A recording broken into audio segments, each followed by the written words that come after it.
Hi guys, welcome to Happy Visas. I'm going to tell you the story today, not actually about Russia, but about my time in a Zimbabwean prison. A Zimbabwean police cell, let's say.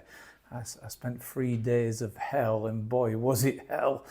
Never again.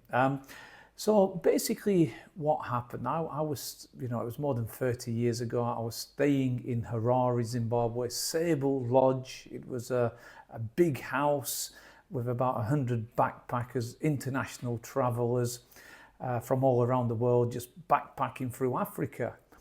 And I was fortunate to have a bed. A lot of people were actually sleeping on small little mattresses on the floor. I actually had a bunk bed, and I was sharing a room with the local drug dealer from Spain, Javier.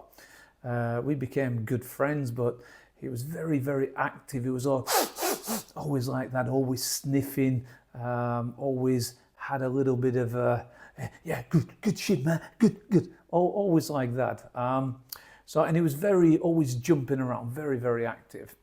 So anyway, to cut the long story short, I know it's Zimbabwe, but Javier was buying all the cocaine and all the marijuana from the Nigerians. So the local mafia, they weren't Zimbabweans, they're actually Nigerians, and Javier would buy it from them, and he would sell it to the backpackers. And so I was never into cocaine, I was never into my marijuana. But anyway, so what happened was, I'm watching all these backpackers get high as a kite. I'm watching them snort cocaine, going, oh, good shit, man, good shit. And so anyway, so guys, I'm not making this up. When I tell you the ending, you're gonna laugh. So anyway, so one day a police raid. They raided the hostel, and obviously they went straight to our room, arrested Javier, and they arrested me and 10 other backpackers. So we've all been. They've arrested me, by the way, because they found marijuana seeds on my bunk bed. But guys, there was a lot of people going through that hostel, a lot of people coming and going. It wasn't mine. I've never bought in my life marijuana. So anyway, so we've all been arrested. We all go to the police station, and we're given an option. This was a Friday, by the way. We've been given an option. We can wait till Monday morning, go in front of a judge, fight our case, or we can pay a 20 Zimbabwean dollar fine. It was about $4 American. So obviously we all agreed, $4, no problem. Okay, so we all agreed, paid the $4, and they started taking everybody's photograph. And I said, what is that for? They said, well, we're going to put it on Interpol files. And I said, no, forget that. Forget that. I will, happily see the judge Monday morning and fight my case, fight my corner.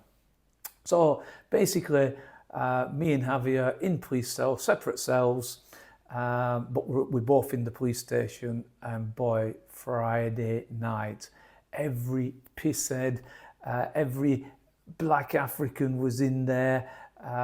It was a hell. You were fighting for your space on the floor. They were all drunk, they were vomiting, they were fighting. We had one toilet in the middle.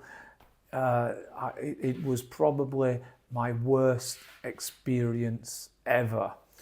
So all the girls have gone, all the boys have gone, just me and Javier left, and we've gone through that Friday night. Saturday night, for obvious reasons, wasn't so bad, but it was still hell. Sunday was fine. Monday morning's come, and I'm looking forward to my, now I'm looking forward to my day in court. So anyway, Monday morning come, police said, okay, we're letting you go, and we're dropping charges. And I've gone, what?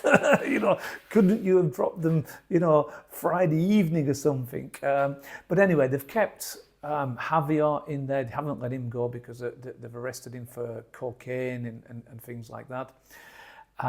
You know, drug dealing, etc., etc. So anyway, I'm back in the hostel.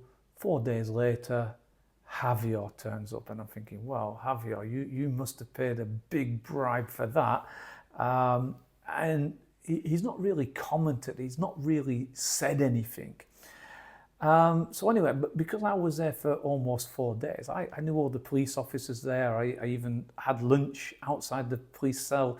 You know, I went for lunch with a couple of the policemen, but obviously bought them lunch. And so I went back there. I went back to the police station and I said, look, what's the story? How did Javier get out? You know, he's not telling me anything. And they said, well, you know, all this cocaine that he'd been selling, they'd sent it to the laboratory and it came back as aspirin, paracetamol, baking powder, soda powder. He said there was no cocaine in it at all. Now you've got to remember, more than 30 years ago, you know, they didn't have the facilities, especially in Africa. They didn't have the testing procedures. You know, now you could check in seconds, but then you couldn't. So guys, I'm not joking. The people by the swimming pool were all getting high on baking powder, all going, oh yeah, good shit, man. All jumping, all hyperactive. And then after that, Javier he was still selling this shit, but he never bought again from the Nigerians. So I think he thought, well, if it's gonna have that type of reaction, he can make it himself. So yeah, he was making an absolute killing, I believe, just selling baking powder, soda powder, to the international backpackers. Promise you guys, true story, my Zimbabwean hell. Okay, thanks for watching the video, guys. If you like that, please subscribe. Cheers.